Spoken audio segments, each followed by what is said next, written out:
Welcome back to the channel. I'm your host, the H of the PSP. Please like, share and subscribe to the YouTube channel.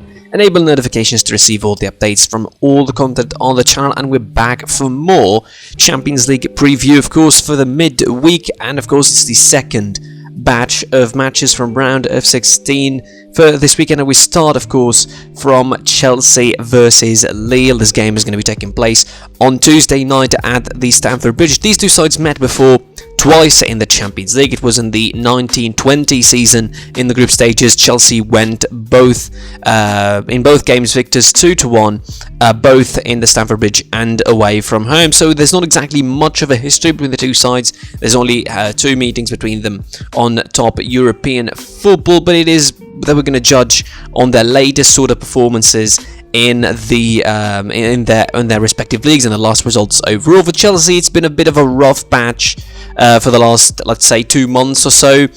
Yes, they had some good results winning the Club World Cup and continuing to be in the FA Cup, but obviously the most important thing is that they dropped, I think, in the league pretty big, as far as the expectations were concerned. They're 13 points of Man City at the moment, and it's a pretty big gap, I think, to recover as far as Chelsea are concerned. Obviously, they will definitely want to make up for this against Lille, who might sound like an easy opponent. You look at them in the league as well in France, they're not exactly doing well as far as the league table is concerned. In France, they seem to be very, very far from the side that won the league last season. Obviously, understandably, they lost loads of players. They lost their coach as well from last season. They're entering with a new coach. They are currently 11th at the moment as far as the league standings in France is concerned. 36 points, 23 of PSG at the top of the table. I'm not going to say this game is unbalanced, but it does look very likely that this game is going to be, favouring Chelsea on both home and away legs. Chelsea missing Ben Chilwell, still missing Reece James, potentially could not start in this one, still on his injury layoff, as Belequeta as well is a big doubt for this one, and Callum Hudson-Odoi obviously is still a long-term miss. For Lille, it's going to be both Isaac Lahaji and Renato Sanchez are big doubts for this one. But again, this is a game where Chelsea sound like favourites despite their drop in form in the league. Lille, as I mentioned, 23 points of PSG in the top of the table in Ligue 1. They barely qualified, I would say, through their group. Chelsea, on the other hand, they qualified second. Lille topped their group because the other sides were worse than them. Chelsea, they were second in their group just because they dropped results at the worst, or dropped points at the worst time possible in the last fixture against Zenit St. Petersburg away from home. My prediction for this one is pretty straightforward. I see Chelsea advancing over the two legs, but probably Lille can make it a little bit tough for them, at least in France, if they manage to get a decent result out of the Stamford Bridge, which I don't think really will happen in this one. So my prediction for this one is Chelsea going through to the quarterfinals. The second game on Tuesday night is much more, I would say, tighter than the other one. It is Villareal hosting Juventus at Estadio La Ceramica, and to be fair, this was a game where 2 months ago, when the draw was made, I predicted or sort of expected Villareal to go through, really, because Juventus at the time were in a bad period of time. They were starting pretty roughly in the league. They were losing so much ground behind the Serie A title. They were losing so much title behind the 4th spot, the Champions League qualifying spot even. And they, of course, turned things around. Fortunately for them, they won loads of games over the last 2 months. They're undefeated, in fact, in Serie A over the last couple of months or so since that period where the draw was made. They've been gaining points, gaining advantage, gaining ground. They now find themselves 4th on the table, obviously, ahead of Atalanta.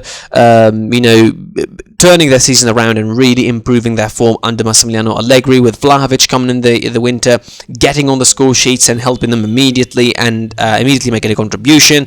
Denis Zakaria coming in and contributing as well. So they're in a good position leading into this game. Villareal, on the other hand, they're pretty solid as well. In La Liga, the latest performance was a 4-1 win against Granada. They only lost one game in the last 8 La Liga outings. Of course, they had some impressive results, defeating Sociedad 3-1, defeating Deportivo Alaves 5, with Levante 5-0, drawing against Atletico Madrid at home, drawing against Real Madrid at home, defeating Real Betis away from home, a side that is above them on the table. Of course, they're really having some impressive results at the moment, and they're even better than the version we saw in the beginning of the season that was pretty much more conservative, more defensive than what we're seeing now from Villareal, a side that is really rife with talent and absolutely brilliant in La Liga. Of course, they will be in Europe next season, but it will depend where they will be in Europe. Will it be Champions League football or will it be Europa League football? So as far as this game is concerned, obviously this is the first European encounter between those two. They never faced each other before, so this is completely uncharted territory for both. Unai Emery's first meeting against Massimiliano Allegri. Or actually second, in fact, meeting against Massimiliano Allegri, of course, a third one. They met twice before. Each side or each manager won one game. In my opinion, this is going to be a real 50-50, I would say. Again, but when the draw was made, I would have said Villareal because of the way Juventus were playing. Now, it looks much more likely that we're going to see a very balanced tie between the two sides. I still believe Villareal can do it, but obviously it will necessitate from them having the best result possible at home at La Ceramica before going to the Allianz Stadium in Turin in the midweek in mid-March. So obviously, in my opinion, I don't know. I was supposed to predict Villareal when the draw came out. Now I'm really leaning towards a 50-50, but I have to make a prediction for the sake of this video.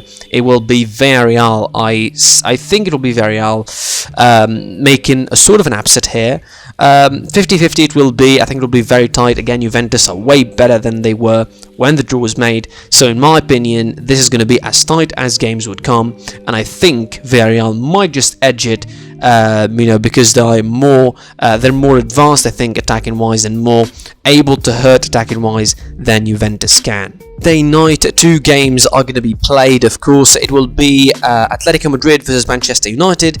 But before that, we're going to get to Benfica playing against Ajax, hosting Ajax, of course. In this one, Benfica, who have a historic qualification to the round of 16, the first time they do so, since 2015-16, I think, when they last qualified. They weren't features in the knockout stages for a while. Ajax, on the other hand, are experiencing a very good season, completely annihilating opponents in the Eredivisie. The last 10 victories, the last 10 games they have like unbelievable 5-0 and 6-0 and even 9-0 victories in Eredivisie, which is absolutely incredible. A side that is rejuvenating under the same coach that took the golden generation of 2019, Erik ten Hag, of course. Defeating sides left, right, and centre in the Eredivisie. Really, in the cup, they only conceded 5 goals this season in the Eredivisie, 5 as well in the Champions League. Topped their group convincingly, one of the 3 sides that went in the knockout stages with perfect record as far as the group stages is concerned. I think as far as Benfica are concerned, they are good. They are a really good side. They can be good. Their results in the Champions League were pretty decent. They're doing well in the Portuguese league, although they're second, a little bit with a big gap to make up behind Porto. But I think overall, I would say behind Porto and behind Sporting Lisbon, of course. But let's say this, I think this is going to be, I'm not going to say one-sided, but this is going to be as favouring for Ajax as favouring for one side, actually, of a game as possible. I think Ajax are clear favourites above Benfica because of their performance, because of the way they just play. They feel like a very strong team at the moment. They could annihilate Benfica completely. They met twice before in the Champions League, of course. That was back in 2018-19. Ajax won the game in Netherlands Wales 1-0 and drawn in Portugal 1-1. But I'm really very confident and very comfortable to say that this game probably will be very, very much different from the one that the two sides have, or the two games that these two sides had last time out in 2018-19. My prediction for this one is straightforward and easy. Ajax will go through from this one just because I think they're much better and they have better quality than Benfica at the moment. And leaving off the best until the end, of course, save best to last. It is Atletico Madrid hosting Manchester United at the Wanda Metropolitano, of course. A game that was dubbed, I think, by most the game between the two of the worst sides in Europe at the moment. And I mean, that's a stretch because both are doing fine for themselves in their own league, but obviously it's about the standards. Manchester United have been in so much turmoil with their new coach Ralf Rangnick. So far they've been in so much turmoil with Ole Gunnar Solskjaer in the early goings of the season, and now they're even more of a turmoil with Ralf Rangnick. I mean, there's been reports of fights between the team and all of that, and definitely this is a game that comes in a period where United are actually on the ascendancy. They won a couple of games in the Premier League. They're fourth with 4 points ahead of West Ham in the Premier League. They definitely have a good ground on their opponents on their opponents in the Premier League. But definitely, this still feels like a United side that still have loads of problems to fix. And on the other side, you find a side in Atletico Madrid that won the league last season, should have been defending this title this season, but they fell off grace horribly, and they are now 15 points of Real Madrid at the top of the table, and it doesn't look good as far as Atletico Madrid is concerned, comparing to what should have been the status for them. Diego Simeone has been under loads of criticism. The defense haven't been as good as Simeone made it to be over the last almost decade of him being coach of Atletico Madrid.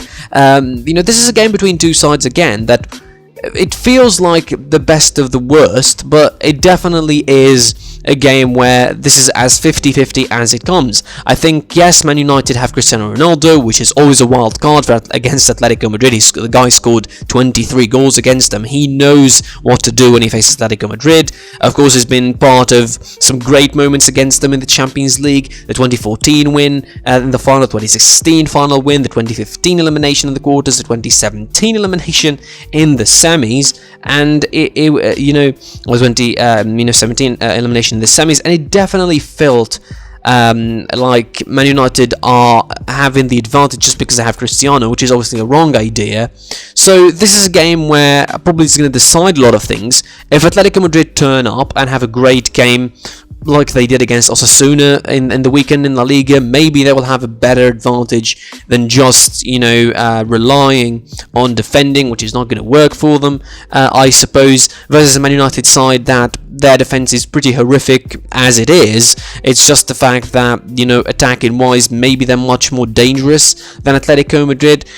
And we might end up having a tight game where no goals are scored whatsoever, because I know these kind of games where the hype is big sometimes end up completely deflating. Man United have their problems in defense in the middle. Atletico have the problems as well. So this is going to be a game probably to relieve stress for the winner and to add more stress, I think, for the losers, because both sides have top four battles to take care of in their own leagues, and both sides still have pretty much the Champions League as their biggest priority, because they know that it's harder to compete in the league than in the Champions League. I mean, this is going to be 50-50, but I think my prediction might just hinge toward Manchester United, in fact. Not because they have Cristiano Ronaldo, but just because I think that they can be much sharper when they need to than Atletico Madrid, who have a coach in Simeone that's sometimes too stubborn for his own good and cannot make the right decisions when he wants to. That's it for this prediction video. Of course, the second batch of Champions League fixtures in round of 16. Like, share, comment what you think, predict below, and subscribe to the YouTube channel, enable notifications to receive all the updates, and follow us, of course, on social media. Listen to the podcast episode dropped just earlier, and of course, join us always for more. I was yours, the HD of the PSP. Take care and goodbye. Closed doors, I'm a fool for your love.